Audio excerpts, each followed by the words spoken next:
عبد الحکیم اصلاحی حفظہ اللہ و تولہ، دیکھ کے رنگ چمن ہو نہ پریشان والی، دیکھ کے رنگ چمن ہو نہ پریشان والی، کب گنچے سے ساخیں ہیں چمکنے والی۔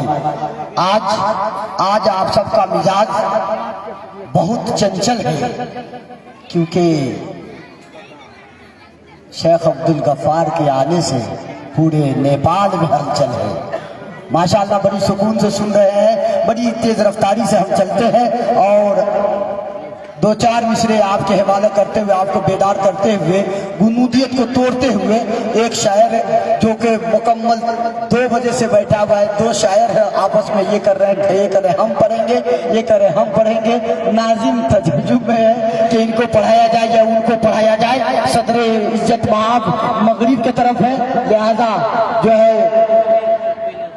لہذا اگر ناظم عزت مآب سے پوچھا جائے تو جو جتنا وقت دیا ہے، جو محنت کیا، ان کا زیادہ حق بنتا ہے، لیکن اس پہ بھی قربان جائیے۔ انہوں نے کہہ دیا کہ ہمارا وقت جناب امجد عصری کو دے دیا جائے، لہذا آئندہ اس چیز کا خیال رکھا جائے، ورنہ ہم حق گوئی میں پیچھے نہیں ہٹتے، ہزاروں ہزار نہیں لاکھوں کا خسارہ کر لیتے ہیں۔ شیخ عزت مآب ہمارے یہاں گواہ ہے، لاکھوں کا خسارہ کر لیتے ہیں، یہ بھی ہم گوارا کر لیتے ہیں۔ آئیے جی، بڑی خوش قسمتی ہے آپ کی کہ آپ لوگ بیٹھے ہوئے ہیں، الحمدللہ بے تیز رفتاری سے چلتے ہیں، اور بڑے ہی ادب و احترام کے ساتھ سنا ہے کہ امجد جب دل سے گا دیتے ہیں تو اچھے اچھے شاعروں کو سرما دیتے ہیں۔ شیخ عبد الغفار السلفی حفظہ اللہ و تولہ کے حادثے کے متعلق سے ان کا ایک شعر کئی یعنی یہ جمع کیے ہوئے ہیں، ان کا جذبہ ہے، تو میں چاہتا ہوں پڑھ دیں، لہذا کبھی کبھی انفرادی اعتبار سے بھی پڑھا جائے، یہ ضروری نہیں کہ اجتماعی میں ہی ہر الفاظ کہا جا سکتا ہے۔ میں ایک پر عزت مآب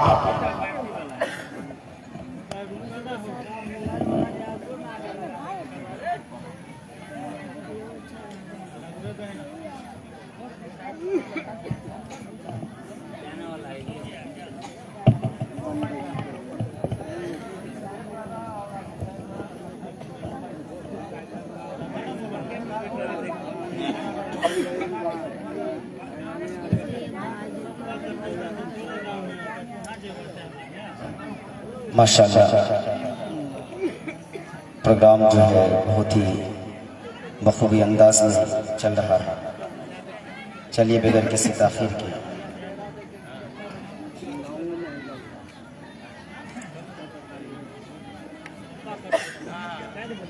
ایک حمدیہ کلام پیش کرتا ہوں، پھر اس کے بعد انشاءاللہ شیخ کے تعلق تو وقت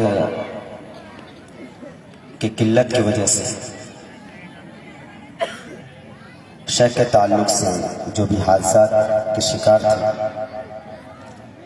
میں چاہتا ہوں کہ ایک منظوم کلام شیخ کے حوالے کر پڑھتا ہوں، ملاحظہ فرمائیں۔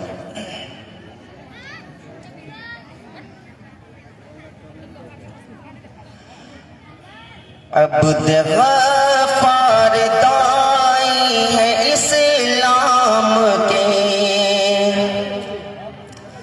عبد غفار دائی ہے اسلام کے، ایک بہادر سپاہی ہے اسلام کے، عبد غفار دائی ہے اسلام کے، ایک بہادر سپاہی ہے اسلام کے، دعوت دین سے ہے محبت انہیں، شر برائی بدی سے ہے نفرت انہیں، رب کی توحید پر جان لٹاتے ہیں وہ، شرک و بدعت سے خود کو بچاتے ہیں وہ، پیارے آقا کی سنت پہ قربانی ہے، پیارے آقا کی سنت پہ قربانی ہے، ان کی عظمت محبت پہ قربانی ہے، خدمت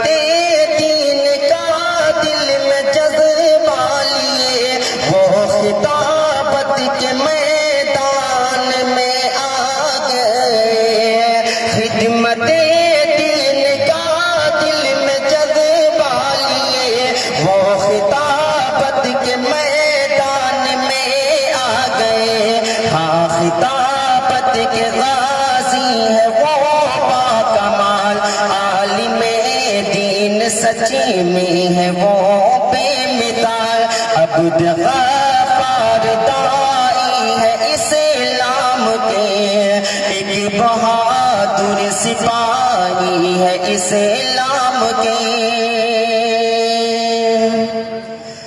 ان کے ہاتھوں کی تحریر بھی ہے غضب ان کی باتوں میں تاثیر بھی ہے غضب قدر ہے ان کی ان دل میں ستائش بھی ہے زندگی ان کی دکھ آزمائش بھی ہے قدر ہے ان کے دل میں ستائش بھی ہے زندگی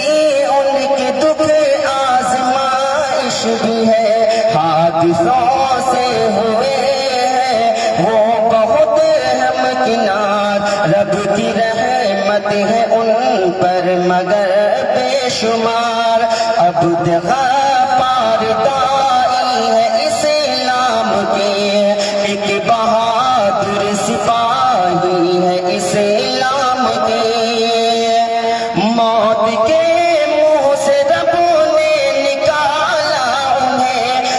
مصیبت میں رب نے سنبھالا انہیں دعوت دین کی خیر و برکت ملی ان کو اللہ کی خاص نعمت ملی تجھ سے شاکر کیا رب ہے دل سے دعا عبد غفار کو رکھ سلامت صدا عبد غفار ہے اسلام کے ایک بہادر سپاہی ہے اسلام کے ایک بہادر سپاہی ہے اسلام کے عبد غفار دائی ہے اسلام کے شکریہ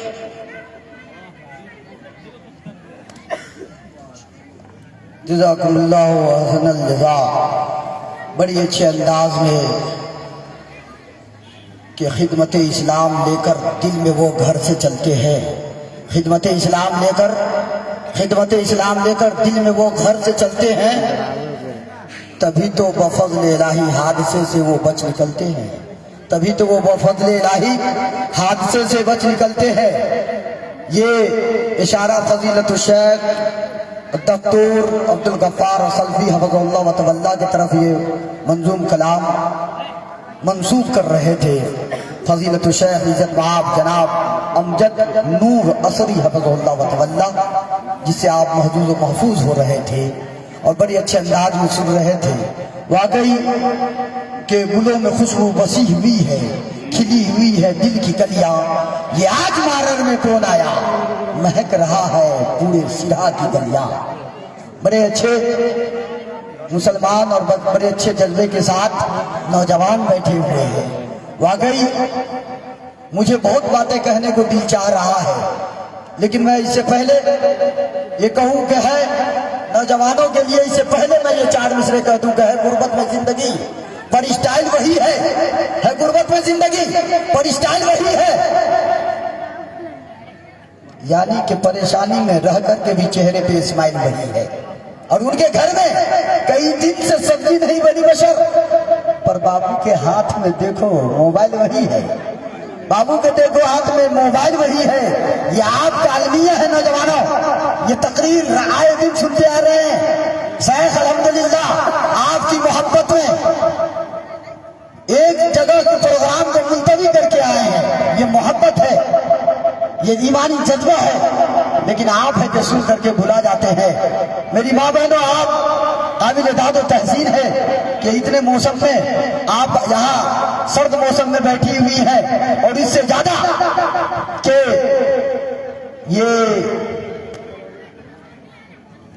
آپ کی دعاؤں کا اثر لگتا ہے کہ یہ شہر اس طرح ہے کہ اس سرد اتنے لمبی سفر ہند و نیپال ہند سے نیپال کا آسان سفر لگتا ہے ہند و نیپال ہند تا نیپال کا آسان سفر لگتا ہے یہ آپ کی محبت کی اثر لگتا ہے یہ شیخ کی طرف سے میں ترجمانی کر دیا کیونکہ آپ کی جذبے کا احترام کرتے ہوئے عزت مآب آپ کے دیار میں تشریف فرما ہے، واقعی قابل داد ہے۔ میں بڑی ادب و احترام کے ساتھ میں چاہتا ہوں کہ جار مصر آپ نوجوانوں کو یہ کہوں کہ ترکی اور شام کے خطے میں قیامت آئی، ترکی اور شام کے خطے میں قیامت آئی، زلزلے قہر بنا تو توحید کے فرزانوں پر اور وسعت ارض کشادہ تو بہت تھی، لیکن برف گرتی ہے تو بیچارے مسلمانوں پر۔ یہ نہ بندوق نہ گولی کے عادی ہو، نہ بندوق نہ بم کے عادی ہو نہیں سکتے، نبی کے ماننے والے فسادی ہو نہیں سکتے، اور مدارس اتحاد و عمل کی تعلیم دیتا ہے، وہاں پیدا کبھی آتنکوادی ہو نہیں سکتے۔ آئیے میری ماں بہنوں کے لیے 4 مصرے حوالہ کرتے چلوں، کیونکہ آپ جہاں بیٹھی ہوئی ہے، مخالف جب ہوا ہے نا کا انجام کیا ہوگا، مخالف جب ہوا ہے نا کا انجام کیا ہوگا، سمندر میں وبا طوفان ہے آرام کیا ہوگا۔ اور میری بیٹی اگر مدرسے سے ناتا نہیں رکھی، میری بیٹی مدرسے سے اگر ناتا نہیں رکھی، ہمارے گھر کے کلچر کا علماء کرام کیا ہوگا، ہمارے گھر کا کلچر کا میری اماں کیا ہوگا۔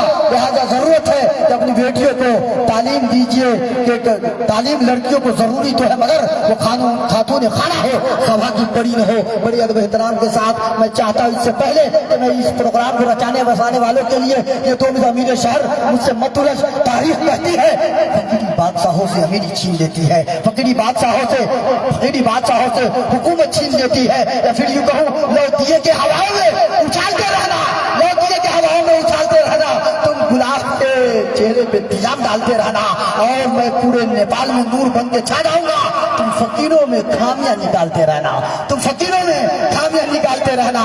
یہ اہل مارر خاص کر کے ساٹولی والے ہر بار ہر سال اور ہر انجمن میں اچھے اچھے خطیب کو بلاتے ہیں، ان کا اعزاز و احترام کرتے ہیں، اور الحمدللہ ہم نے بچوں کو بھی وہاں پایا ہے کہ آئے دن ایک بچہ یہاں سے نکلا ہے، یہ ان کی محبت دینی محبت ہے۔ اب ہم چاہتے ہیں کہ آپ کی تشنگی کو زیادہ نہ بڑھایا جائے، انہیں شخصیت سے آپ کو سنوایا جائے بڑی ادب و احترام کے ساتھ کہ بھر کے آنکھوں میں خواب آئے ہیں، وہ لے کر مہکتا گلاب آئے ہیں، اور دوستوں دل تھام کے رکھنا، اور وہی عزت مآب آئے ہیں۔ بڑی ادب و احترام کے ساتھ ضلع سرہا میں علماء باوقار آ گئے، ضلع سرہا میں علماء باوقار آ گئے، یعنی اجلاس عام میں خطیب ہند و نیپال آ گئے، اور محفل عوام میں بڑے بڑے سردار آ گئے، محفل عوام میں بڑے بڑے سردار آ گئے، کیونکہ ان کو سمجھانے بنارس سے سید عبدالغفار آ گئے۔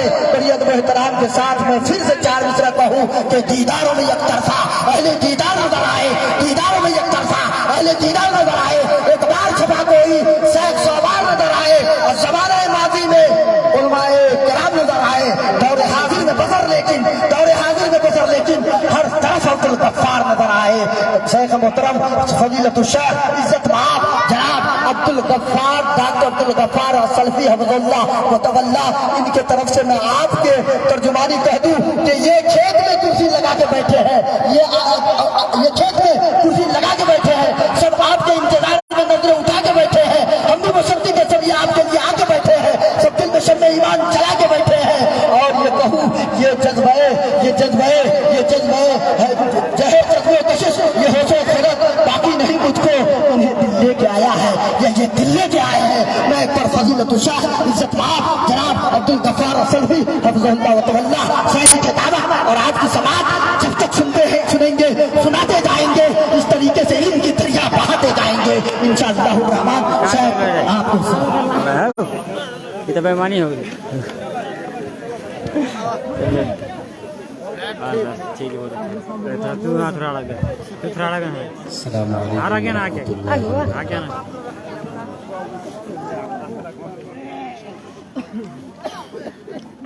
الحمدللہ نحمده ونستعینه ونستغفره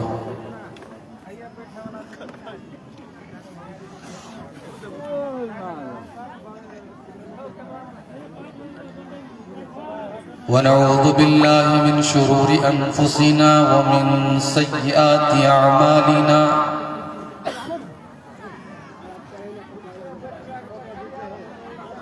من يهده الله فلا مضل له ومن يضلل فلا هادي له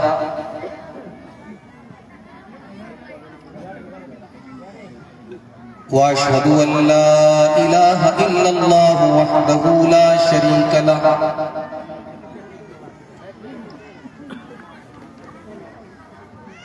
وأشهد أن محمدًا عبده ورسوله يا أيها الذين آمنوا اتقوا الله حق تقاته ولا تموتن إلا وأنتم مسلمون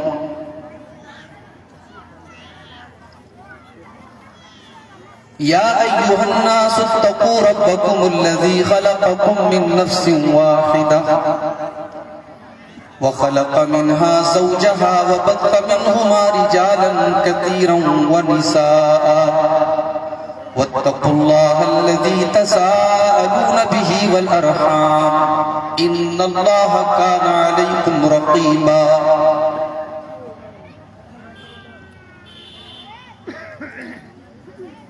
يا أيها الذين آمنوا اتقوا الله وقولوا قولا سديدا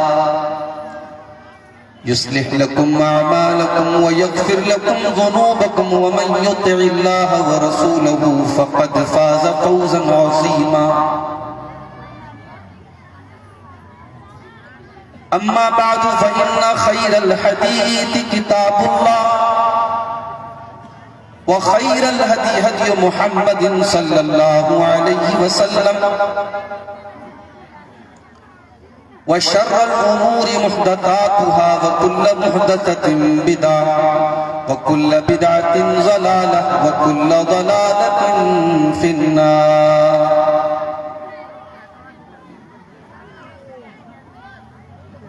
أعوذ بالله من الشيطان الرجيم بسم الله الرحمن الرحيم قل لا يستوي الخبيث والطيب ولو أعجبك كثرة الخبيث فاتقوا الله يا أولي الألباب لعلكم تفلحون وقال تعالى في مقام آخر لا يستوي أصحاب النار وأصحاب الجنة أصحاب الجنة هم الفائزون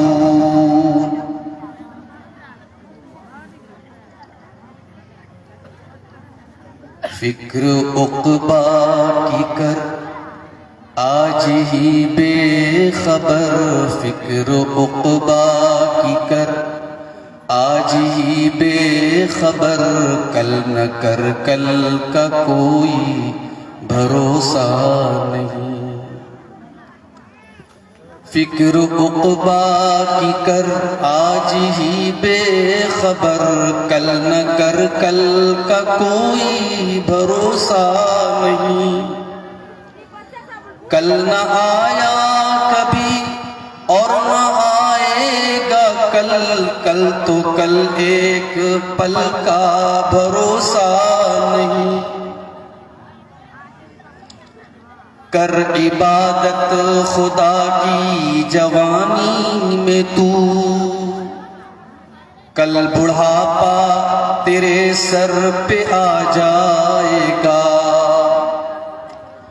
کر عبادت خدا کی جوانی میں تو کل بڑھاپا تیرے سر پہ آ جائے گا قوت دست و پا ختم ہو جائے گی قوت دست و پا ختم ہو جائے گی پھر عبادت کا کوئی بھروسہ نہیں ناز کتنا تھا دولت پہ قارون کو ناز کتنا تھا دولت پہ قارون کو بھول بیٹھا تھا وہ دین و ایمان کو ناز کتنا تھا دولت پہ قارون کو بھول بیٹھا تھا وہ دین و ایمان کو خاک میں مل گئی اس کی دولت سبھی خاک میں مل گئی اس کی دولت سبھی، ایسی دولت کا کوئی بھروسہ نہیں، کل نہ کر کل کا کوئی بھروسہ نہیں، کل نہ کر کل کا کوئی بھروسہ نہیں۔ ہم نے مانا اجل آئے گی ایک دن، ہم نے مانا اجل آئے گی ایک دن،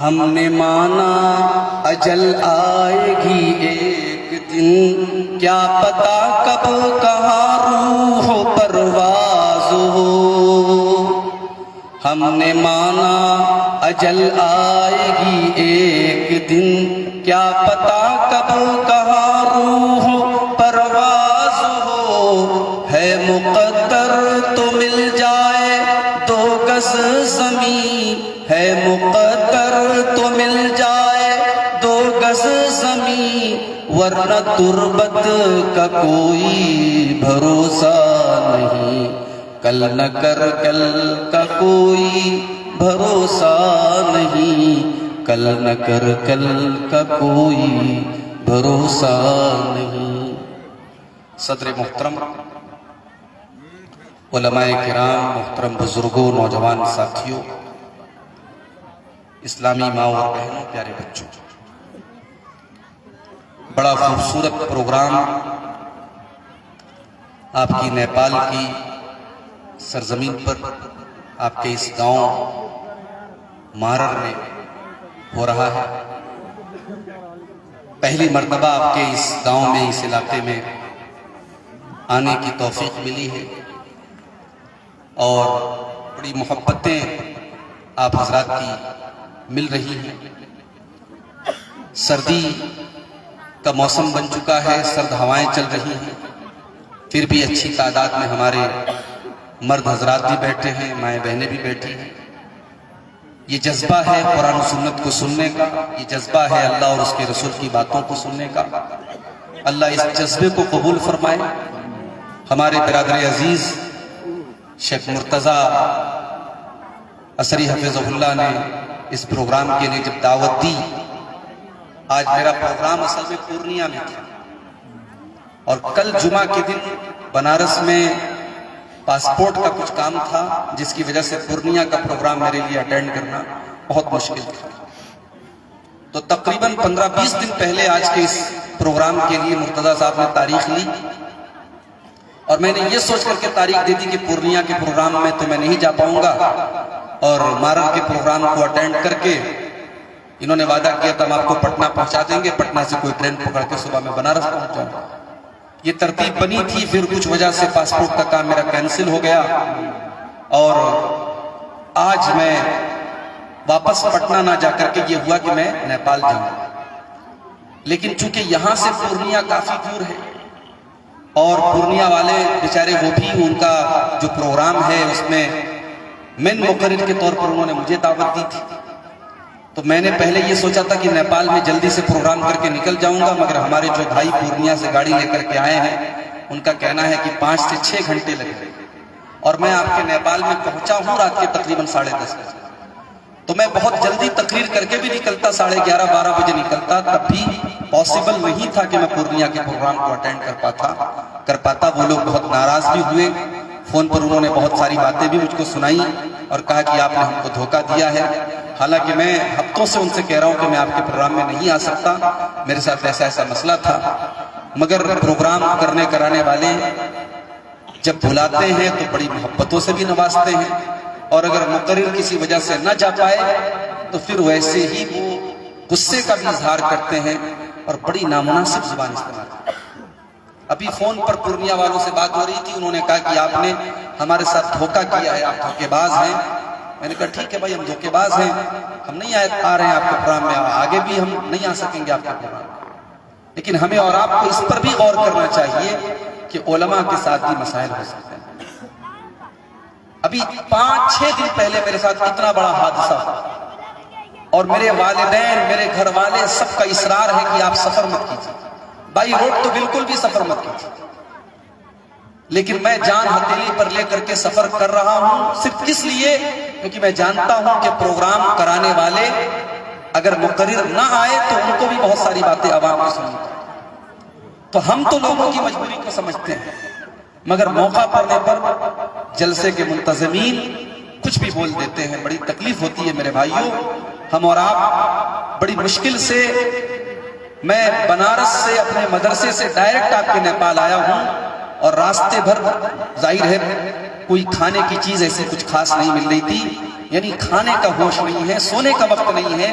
انسان سفر کر کے آتا ہے اور آپ کے پروگرام میں اٹینڈ کرتا ہے, اور اس کے بعد مگر آپ اس طریقے سے اگر اپنے مقررین کے ساتھ سلوک کریں اور ان کے اوپر دھوکے باز کا ٹائٹل لگائیں تو یہ بڑی تکلیف کی بات ہے. میں ذہنی طور پر بہت ڈسٹرب ہوا اس جملے سے, لیکن بہرحال ہمارے بھائی امجد اثری حفظہ اللہ نے ایک نظم بھی پڑھی جس میں بڑی مبالغہ آرائی سے کام لیا گیا. میں اس کو بھی ناپسند کرتا ہوں میرے بھائی. اہل حدیث کا اسٹیج ہے, اس اسٹیج کی اپنی ایک خصوصیت ہوتی ہے ہمارے ہاں.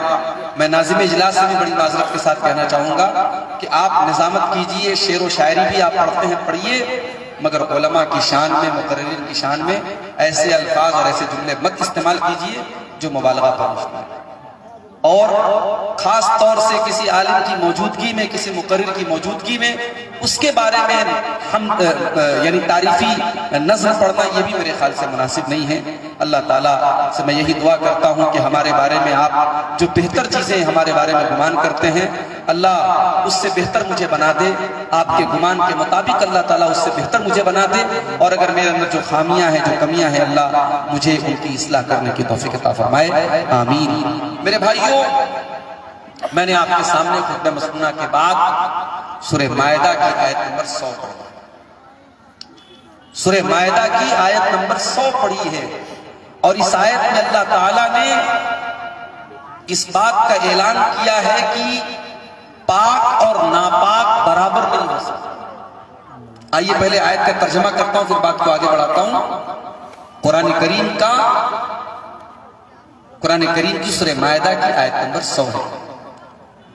قُلْ لَا يَسْتَوِي الْخَبِيثُ وَالطَّيِّبُ, اے نبی آپ اعلان کر دیجئے, آپ بتا دیجئے کہ ناپاک اور پاک برابر نہیں ہو سکتے, مومن اور کافر برابر نہیں ہو سکتے, اللہ کو ماننے والا اور اللہ کے ساتھ شرک کرنے والا برابر نہیں ہو سکتا. قُلْ لَا يَسْتَوِي الْخَبِيثُ وَالطَّيِّبُ, پاک اور ناپاک کبھی برابر نہیں ہو سکتے.